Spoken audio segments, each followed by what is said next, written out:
Hello, my name is Denine and welcome back to my channel. Today I'm filming, as you already know, number 7 of the Mid-10 podcast, and I'm very excited about this episode. I had some crazy knitting mojo after the last episode, knitting all of those things for Selena, my sister-in-law. If you go back and watch the last episode, I talk about how she just had a baby. She's one of my favorite family members. We get along very well and have since the day that we met.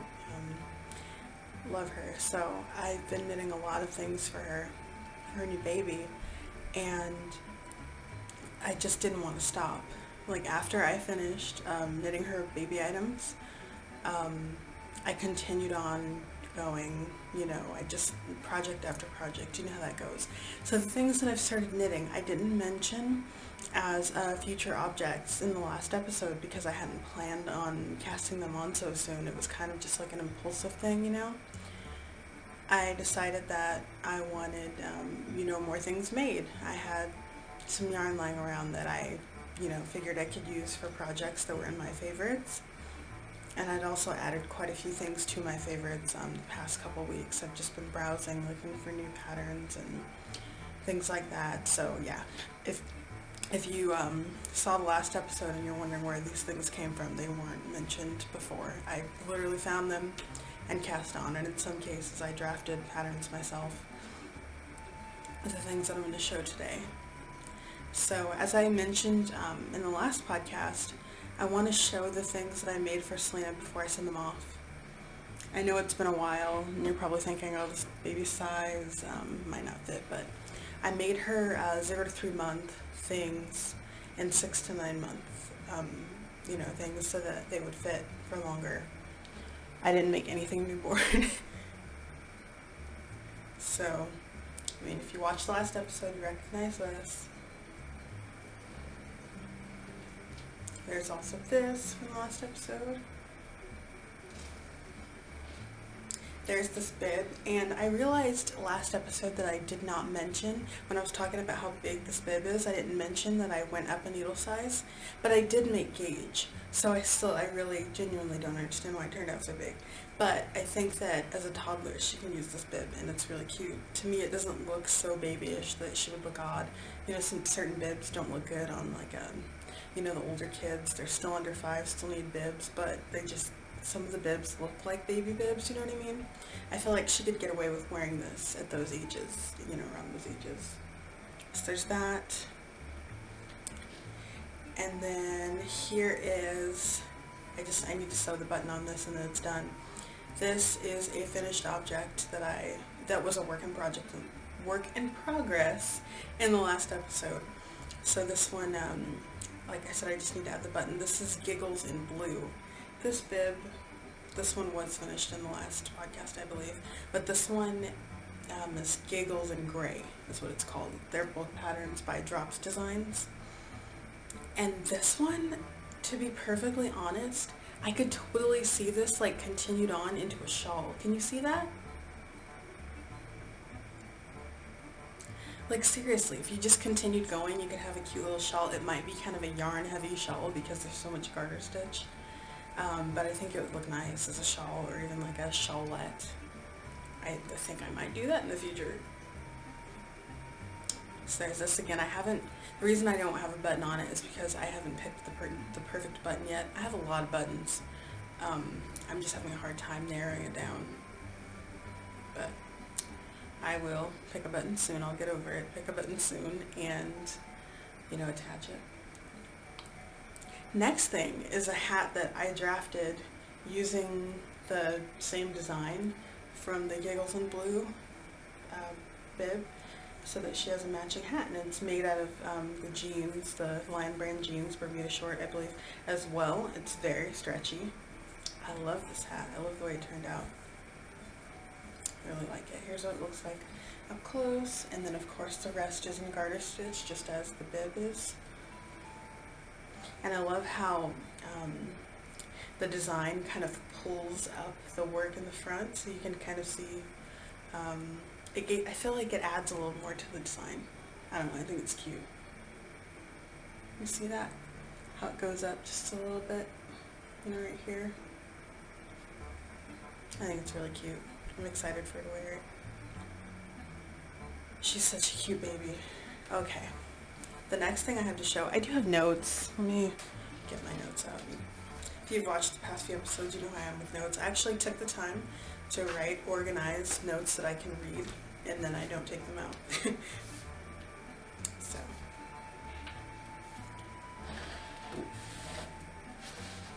Oh, and if you hear buzzing, by the way, that is my computer. The reason that the quality might look different on this video is because instead of filming on my phone, I'm filming on my webcam that I have on a tripod in the corner of my office, and so it's connected to my computer. My computer is a little loud, so if it sounds like heavy equipment running in the background, that is my computer.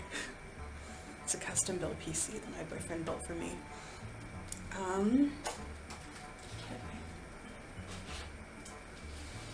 The next thing I made was one of the, oh no, I just snagged it. The next thing that I made was one of those kind of impulsive projects that I was talking about before. I picked up a ball of yarn that I had purchased before that I left in my mom's house in California. I left a lot of my yarns. I just couldn't take everything. I tried to take as much as I could, but I loved this yarn, and it's really inexpensive. It's the Lion brand Pound of Love in the color Claret, I believe. It's a black and red, and I made Drops Designs Athena Cardigan, and I love this design. This is what it looks like, and I was able to use some burgundy buttons that I've been holding on to for years.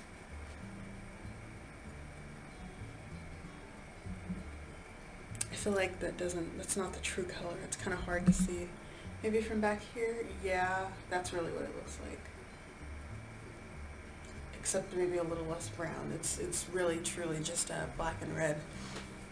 This cardigan is so squishy. I'm going to try it on for you, but I mean, it's kind of hot, so I'm going to have to take it off immediately. It's a little big, but the chest measurements are pretty close to mine. And again, I made gauge, so I'm not sure why that happened, but my chest measurement, I believe this was, I'd have to look back at the pattern. I had the pattern. I guess I took it out of the basket. The basket that I have all my objects that I'm showing you right now, I have the pattern in there printed out, but I have no idea where I put it. So, anyway. It is a cardigan, but I do pull it over because it's big enough to do so. And I added the buttons. I made it a 3/4 sleeve, I didn't mention. I made it a 3/4 sleeve because I'm always hot, and I knew that the heaviness of this was going to be too much for me, even in the dead of, winter. Which, man, I'm new to where I live. I live in Dallas, Texas now. I've never lived through a winter here, so I'm not quite sure how cold it gets and if it feels different, because sometimes temperatures can be the same, but the feeling is very different, you know what I mean? So far the summer here has felt the same as back in California, just as hot. People are always like, California's so hot. I mean, Texas is so hot, but man, the Central Valley that I'm from is very, very hot. So it doesn't feel different to me. I'm used to it. So I hope the winter is like that too. I hope I'm not like, having to learn how to cope with a very, very cold winter. Anyway, you can kind of, I get close to you so you can see. There you go. And I'm also looking at my monitor, which is over, you see over there. So if you see me looking away, I'm trying to make sure that you can actually see. Anyway, it's a comfortable sweater. It's just a little bigger, and I added the buttons. I knit the buttons as the button bands as the pattern said as you went, and they looked kind of saggy. I don't know if you can kind of see. I was gonna try and sew them. I was gonna try and sew the original button band to the body of the sweater kind of and cut off the excess, but I was too afraid to do it. So I picked up and added a button band afterward, and I'm happier with this, much happier with the way this turned out than the the original button band, but I'm kind of afraid to cut it off. Maybe I'll just sew it to the body and it'll actually probably stabilize it. Honestly, that bulk of fabric, you know, just sitting right there might actually work as a stabilizer, so let's hope that happens. But yeah, I do like the sweater. I'm really happy with how it turned out. You can see on the sweater where I snagged it on my basket. I'll just tuck that in. Was a top-down yoked cardigan. I'm taking this off now, it's very hot. But man, it's very soft. It's very soft. I'm looking forward to being able to use it. It's really comfortable. My boyfriend tried it on because we're close in size and I like to torture him in that way, and he said it was itchy, but it's not itchy to me. I don't know. And I did wet block it, which I know is not always the most effective with, like, you know, non-natural fibers, but it worked out well for me. The design up top was very, very, very much like puckered whenever, yeah, the design here was not laying flat when I finished. It was very puckered and bulky and bumpy, and after I wet blocked it, it was fine, so it worked. So there's that.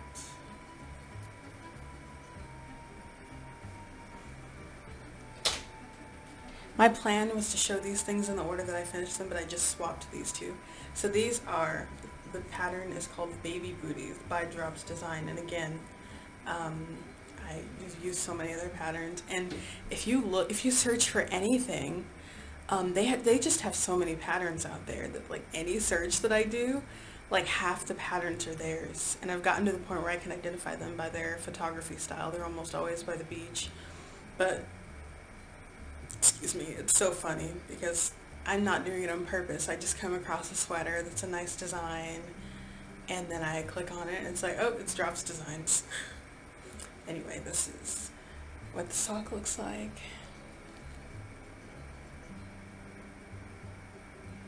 It's just a 2x2 rib sock that goes down into the foot, but the base is knit and straight stockinette. And I did do a different heel because I wasn't a huge fan of the way the heel was knit. So what I did was I decreased down to the smallest amount of stitches in the heel right here, and then on every row after that I went and picked up the drop stitches along the edges of where I decreased, if that makes any sense.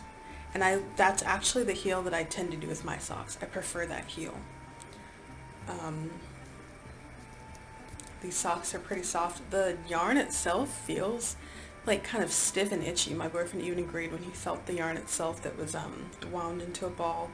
He, you know, thought it would be too rough for a baby sock, but they feel very soft knit up.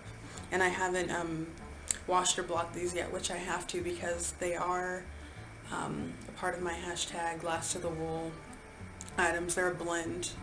I don't remember what the blend is, but they do have some wool in them, and they were secondhand, so I would prefer to wash these, give these a good washing before I give them to Selena. The yarn that I used anyway was secondhand. Bought it back in my hometown of Visalia. Don't know why I said it like that. The next things are the coffee coasters that I made. The pattern is by Sarah Zimmerman. Oops. Now, I had originally planned to make these out of cotton yarn, you know, the dishcloth yarn that everybody likes, the sugar and cream. And I started it, I finished one, I didn't like it. It's really bulky, and I'm new to crochet, so I kind of thought it was me, but then I made them in different yarn and they turned out perfectly fine. So I think it's just, you know, they're not meant to be made this way, but this is what this one looks like. I haven't pulled it out just yet, but I'm going to because I'm not a fan. You know, my goal was, because I drink a lot of ice drinks, the condensation, I wanted something that could absorb that, and so I thought this would work for that, and I'm sure it would, but I don't like the way it looks, so. That's the first one I made. Then I made two with the leftover yellow yarn that came from that sweet roll yarn that I had. The color was Jelly Roll or Jelly Pop, something like that. This is just the it was a self-striping yarn. I just took the leftover yellow because I was knitting a striped sweater, and so I kind of had to, at some point I had to separate the different colors and roll them into their own balls so that I could make sure that I had even stripes for each sleeve. And so I had more yellow left over than any of the other colors. And I really like the way it looks. I like these, and they've been really useful because as I've said before, I drink a lot of iced drinks, and I have tea every morning, and I'm in a different room pretty much every time I have something to drink. And in the past I had only one coaster that came with my exercise bike, actually, because it's a work desk exercise bike. And although it was nice having that coaster, it was not nice to have to keep track of it and hunt it down and take it with me to every room. So I decided to make some, and I'm sure, I don't know if I mentioned this because my mind is everywhere and nowhere today, but this is one of my first completed crochet projects ever. I have made a granny square, which you saw in the past. I started a doily, but I'm going to rip it out. I got some advice from my crochet expert friend, my friend Kalisha from the Corrina podcast. And she mentioned that the reason that doily was probably so floppy was because I needed to go up a hook size or two. So that's what I'm going to do. So these are the first finished crochet projects I've ever made, and I'm so happy with them, and they're so fast. You can just sit and watch a movie and crank out 2 or 3 of these, per movie. They're very quick crochet projects. Alright, so that's it for my finished objects. Now I'm going to be moving on to my works in progress. The first thing that I'm going to show is something that I drafted myself. I really like tank tops. I like things that are sleeveless. As I mentioned before, I overheat pretty quickly, and I wanted a tank, but I also wanted it to be semi-warm, if that makes any sense, because I want to be able to layer it in the fall and winter, upcoming fall and winter. So just enough warmth that I can wear it on its own during the day, and then as it starts to get chillier at night, I can put on, like a little sweater, a little cardigan or something, just to warm up a little bit more. The tank that I made was using the Red Heart Hygge, I think is what it was called, Hygge. The one that I had such a hard time pronouncing last time. It was the acquisition yarn that I picked up at Joanna's in the last episode. This is what it looks like. Believe it or not, this looks so much longer on than it does on the needles. I'm not sure why. And I also wanted it to be kind of a cropped top that I wear with high-waisted jeans. It is only a few inches off of being the perfect length and in the front. So I was knitting it in the round for a while, but now that I've gotten to the point where it's the perfect length in the back, I've switched over to just knit, as you can see, the one side is a little bit longer. I have it split, and one side is a little bit longer. I need to add length to the front so that's not too revealing, and then after that I'll be done. I kind of liked the rolled sleeve effect, or strap effect. I think it looks cute, so I'm going to leave it like that. But I am debating on whether or not I want to leave the fronts and backs like kind of rolled like this, or if I want to try and do kind of like a short row collar, like not collar because it wouldn't go all the way around the sleeves, but it would just kind of be, like from here to here, just like starting in the middle and maybe adding a few more stitches each time, just to kind of stabilize it a little bit more and to cover a little bit more in the front as well, so I don't have to worry about it stretching and drooping while I'm wearing it. And it's so soft. This colorway is called Rust, but as you can see, it's like kind of like a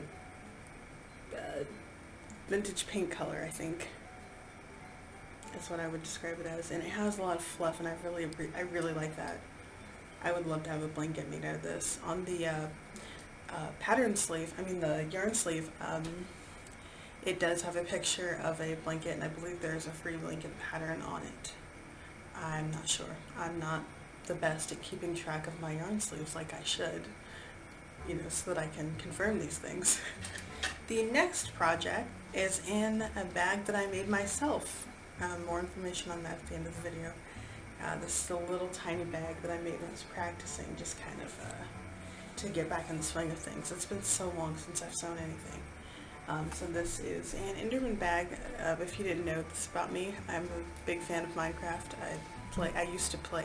When I first started playing Minecraft, I would play all day and all night for a little while. It was just so much fun, and it was like it was rewarding. The music was relaxing. Everything about it was great.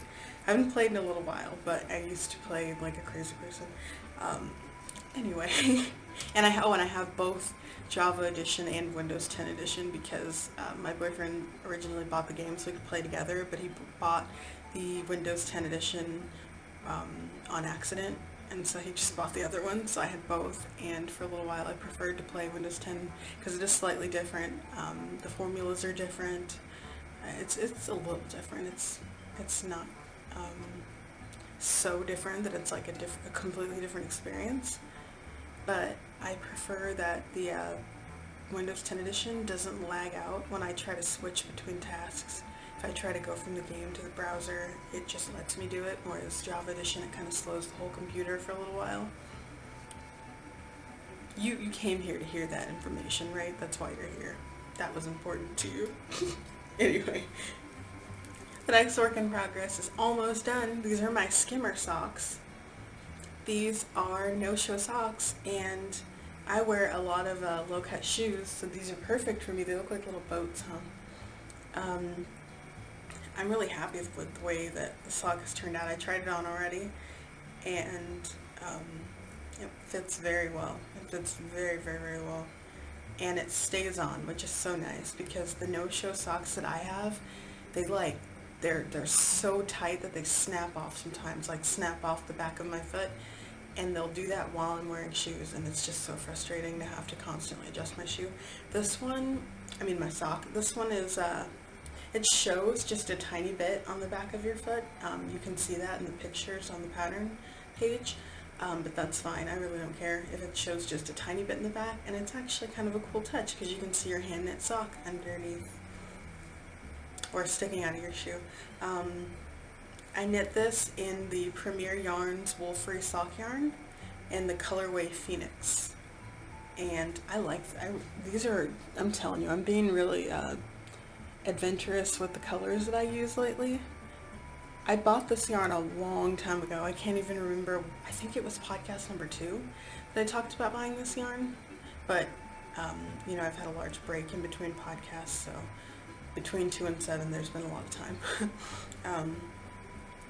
I bought it because it was on sale and I wanted to practice knitting socks, not because I liked it. But as I was knitting this, I was just really enjoying watching the colors come together. So, I guess my colors are changing. Like I mentioned in the last one, I usually don't like green, but like I've been really liking the green stuff that I've made. This is what it looks like on the sock blockers. You can kind of get an idea of what it looks like on.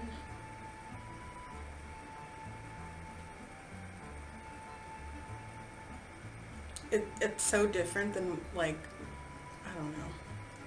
I think I was having a hard time imagining how it was going to be knit just looking at the picture. Not sure why. It's such a simple concept. I think it was because of the way the ribbing is. I think that I thought I was going to have to I don't know what I thought. Like that it was going to be wide knit, like a top down knit sock, and then decreased here or something. I don't know what I thought I was going to be doing, but I'm so happy with these, and I'm very happy that I discovered the pattern. Very happy that they're such quick knits, and these are probably going to be featured often in my podcast because I plan on knitting more of these because, as I said before, I honestly spend most of my time in shoes that are too tight to wear most socks. Like Vans, like shoes similar to Vans that you can't really wear socks with, and these fit perfectly fine in shoes like that. These socks are very, very nice. The second sock is almost done. I've been treating it like my travel project. We went, John's mom came out to visit recently, and we went to San Antonio and Austin, and during those road trips, they're pretty long drives, like 3 to 4 hours stretches, I believe.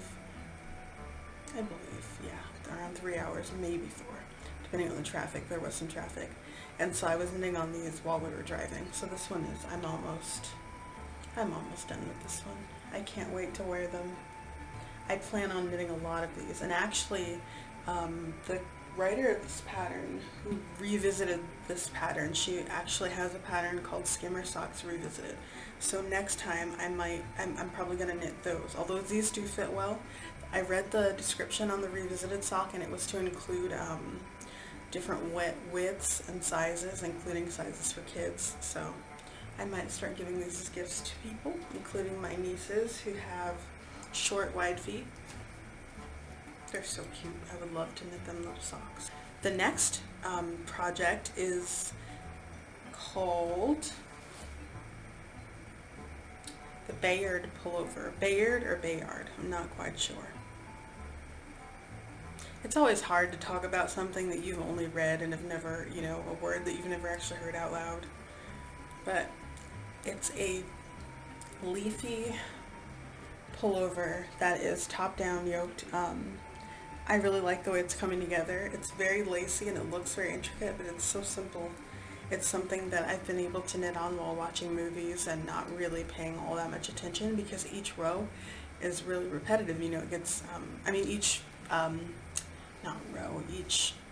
pattern repeat is, just so simple. It's just really easy you do it twice and then after that you've kind of memorized it. I'm knitting it in Baby Bee Sweet Delight in the color Mocha, which to me looks green. You see that? Yeah, to me it kind of looks like an army green, but I don't know. The book, where did I put that book? Here we go. It's from the book called Warm Days, Cool Knits. Oh, that's so weird. Oh, that's so crazy. I think I forgot my webcam has a green screen feature, so it's doing this to the green. That's so weird. I have to try it out. I have a green screen. I'm gonna try it out one day.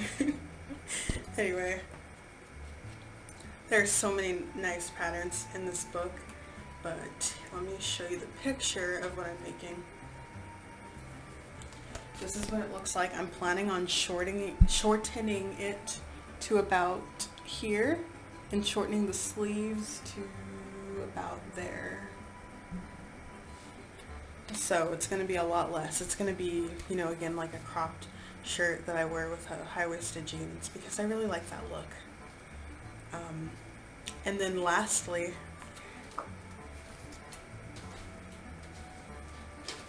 I brought this up as a work in progress, but I'm not sure if I'm going to finish these and give them to Selena. I wanted to make these because I know her colors are like peacock colors, and they have like a greenish yellow color on them, but I'm not liking the way the decreases are looking on these pants. Let me unwind this. You can see it's kind of tangled, and I snagged it again. I'm snagging all my stuff. But I looked on the projects that are linked to the pattern page, and a lot of pants look like this, and it could just be because babies, they have like a lot of bulk up on their upper thigh and diaper bulk right here. So maybe it's like this because, they have all the diaper bulk, but then their legs are actually kind of thin. So it kind of looks like a chicken thigh. I don't know. I don't like the way that looks, and I feel like when people get hand knit things, they already assume that they're like delicate and possibly wonky because they're made at home. Like homemade things still kind of have a little bit of a stigma to them. So I'm like afraid that I'm going to put all this work into these pants and they're not going to be used, So I don't know. And I really like this yarn, and it's up really soft and flowy. This is the Yarn Bee Sleek and Soft DK in the color Dijon. I really like the way this feels. Like I wouldn't mind having like a like a retro jumper or just like one of the shirts in that book knit out of this. And if it comes down to it and I just really don't see myself giving this to Selena, then I'll just get another ball of the yarn, and I will knit like a simple, like short and sweet shirt from this pattern. So I showed those last because, again, they might be frogged. I haven't worked on them in a while because I just don't like the way they look. And there were some people that did the decreases differently. I swear I followed the pattern exactly. But I think they didn't like the way the decreases came out, so they did them in a more even fashion so that the pant legs looked straight. But I don't know if that's going to affect the way they fit a baby with the diaper, you know what I mean? As I mentioned before, I don't know if the decreases are like that because they're making room for, you know, large baby size and diaper bulk. So, we'll see. And I'm bringing this book back out because we're moving on now to acquisitions, and this is the only nitty crafty thing that I've picked up recently, this book, and it's perfect for me. My boyfriend actually helped me pick it. He's really good at helping me narrow things down. So what I can always count on is myself finding 3 to 5 things that I want but I don't need, and then bringing them to him and saying, which one should I choose? And he almost always guesses the one that I would have chosen. You know, the one that if I really think about it, this is the one that's going to be the most useful to me. So that was what happened in this case. I'm someone who's always thought I can use this book year round. There's so many really cute shirts and sweaters in this book. I can think of a couple that I'm definitely going to knit soon. Let me find one. Oh, and there's sock patterns in here. There's a little cardigan that I like.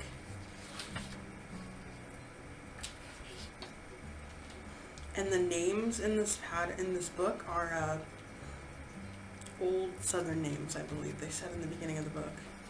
For once in my life, I actually read, you know, the little forewords in the front of the book, and I read the descriptions of the patterns. Can you see the patterns on the pages? I'm going to knit this for sure, but again, I'm probably going to knit it shorter. I get lost in stockinette. When there's this much stockinette, I end up not finishing it because it's just so, it's not fun anymore. Like once I get past the lace, I can't get myself, and I know it's so bad, I should be able to finish my, you know, projects, but once I get past the lace, I'm just, more stockinette, but there is some lace on the side, so maybe because of that, it'll be less of a problem. Ooh, I also like that they show different people, and look at this. She's shown multiple times in this book. I think it's pretty cool. Not everybody looks the same.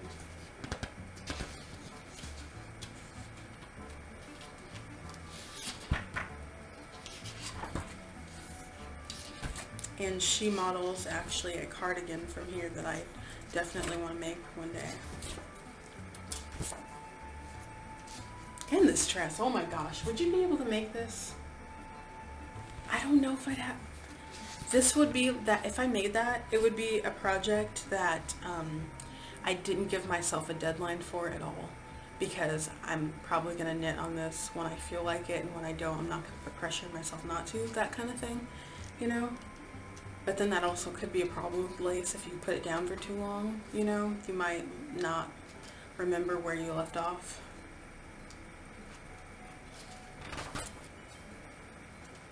It feels like I'm trying to find a specific pattern. Here it is. I'm not just browsing through the book casually while wasting your time. Here it is. I'm definitely going to make this. And it's already cropped. It's so cute. It is called Darl. Diamond Lace Cardigan. And there's one more that I know for a fact I'm going to make. Where'd it go? Oh, it was way at the beginning, no wonder.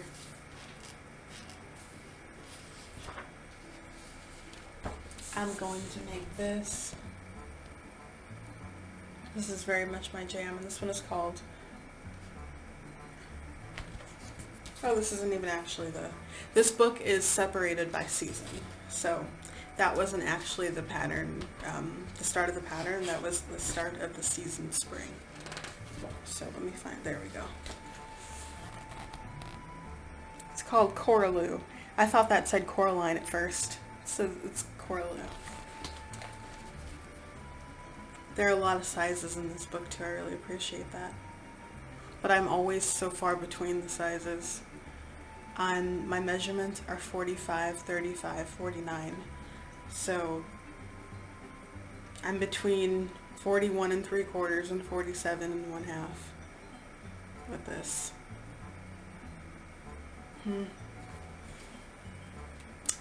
There's going to be a little bit of work that I have to put into that. But honestly, since it's top down, it looks like ragline increases around the arms. It might not be as much work as I'm thinking. I've really lately just been really into like top down knits. They're just so simple and so quick. So some good news and some bad news. The bad news first. The bad news is, I believe I did mention that my sewing machine was damaged when it was being shipped from California to here in Texas. And so I had to take it into a sewing machine repair shop.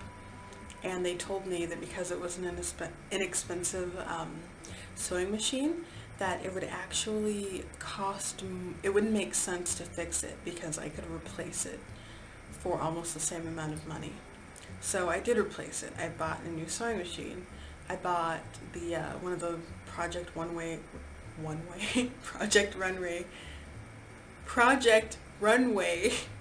limited edition, there's so many of them, limited edition sewing machines that comes with a lot of stitches.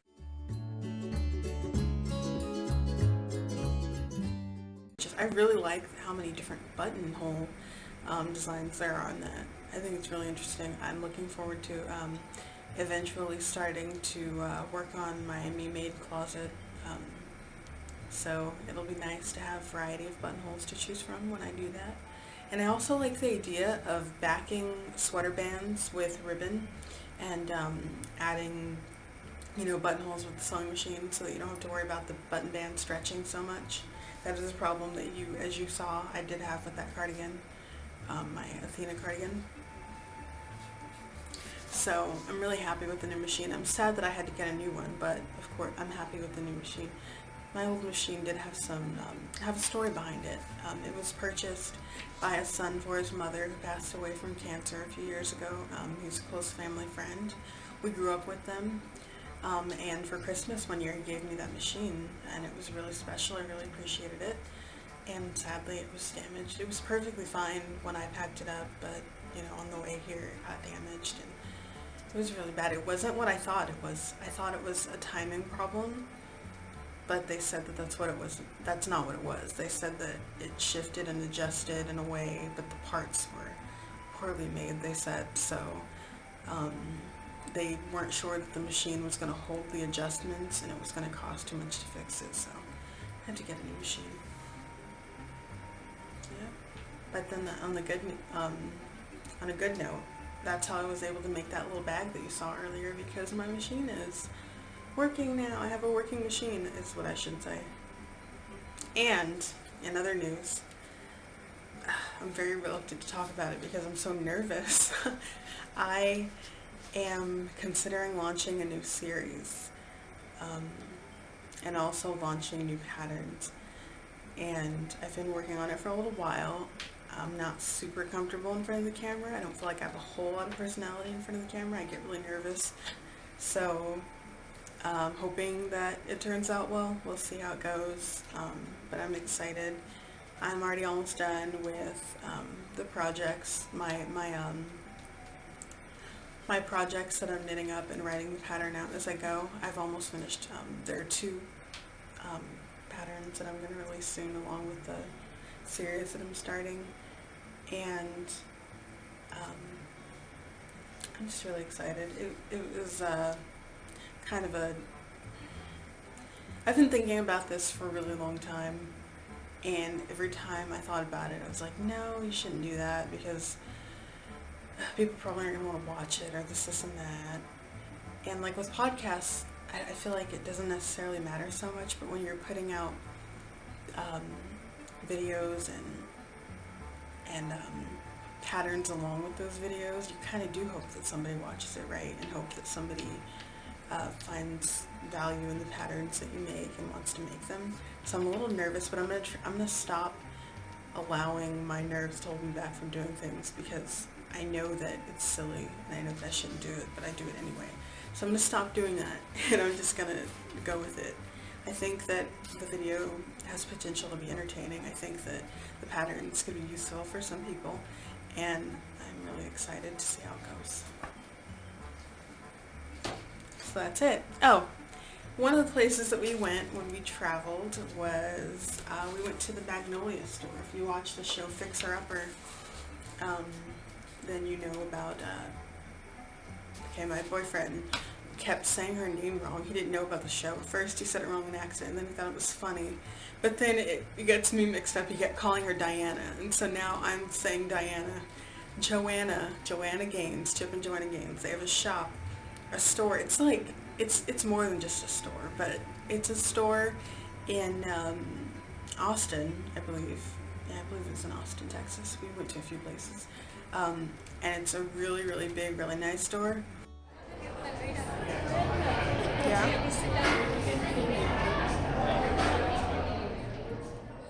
It's a little overpriced, but it was fun. It was an experience, and that's why I say it's a little more than a store, because there's an upstairs that's air conditioned and nice, and you go downstairs, the first thing you see is Chip's Corner, and it's kind of hot in there. It's like the air conditioning, I don't know if the air conditioning wasn't working that day or if it's just not air conditioned, but we kind of joked around that this is a little, you know how women usually run the whole house and men have a little dingy corner, so it's like Chip gets the like dark, hot corner in the bottom of the house that nobody wants to be in, and Joanna gets the beautiful upstairs. It's nice and air conditioned, but it was a really nice experience. And then you go outside and they have like a really nice, well-built like patio area, and there are food trucks out there.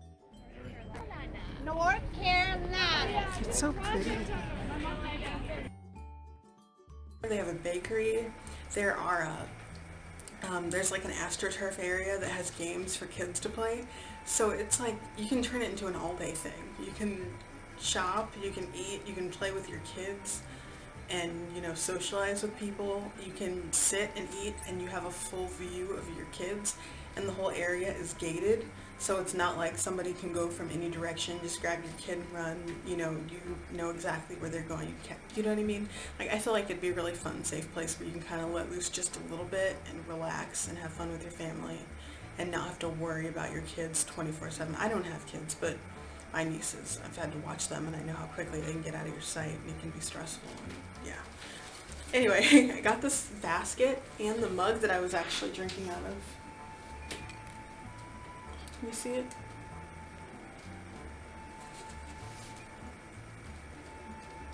It's a handmade mug. I would love to show you the stamp of the maker without spilling the tea. Can I do that? You can kind of see it. Every mug is handmade. They're all slightly different. If you've ever made anything ceramic, you know that when you glaze stuff, of course it's going to turn out different. So they're all different. You get to choose which one is your favorite, which is pretty nice. This basket was the same price as the mug. This is one of the cheapest. The rest of the baskets were like $70. But this one, I've been using it for my yarn, and it's a fireplace basket. That's what it says here. It's a fireplace basket. But I might have to stop because it's snagging my stuff. I might have to, I don't know, I might have to stop, but that's actually why I got it. 'Cause it's like, I want a basket that looks nice in our home, that can sit next to the couch and not look weird. Whereas if I have a reusable bag that I'm using for my yarn, if it's left there, it kind of looks like I just left a mess, you know, wherever it was. So I like this for that, because it does look like a decorative part of your home. And that's it. That's it. I don't have any future objects again, because I still have that crazy knitting mojo where I feel like I need to constantly be knitting something. And I'm also working on those 2 projects for the patterns that I was telling you about. But I just, I have not seen anything that I, am planning to knit in the future. But I know that what's going to happen is what's been happening, is that I'm going to see a pattern and be like, oh, I have the yarn for that. Let me cast it on now. And then that's what I do. So I'm pretty sure that I will have plenty of patterns to show. I mean, I'm sure I will have plenty of finished objects to show for the next episode, because I've been knitting like a crazy impulsive person. And I look forward to seeing you there. Thank you so much for watching, and I'll talk to you later. Bye.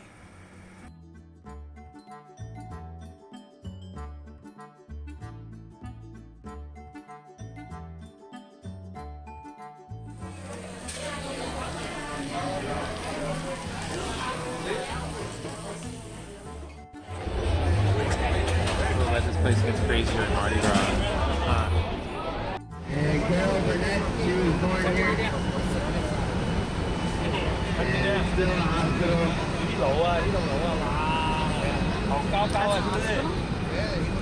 Whenever us drivers, we get in boat accidents, this is where we have to take our drivers.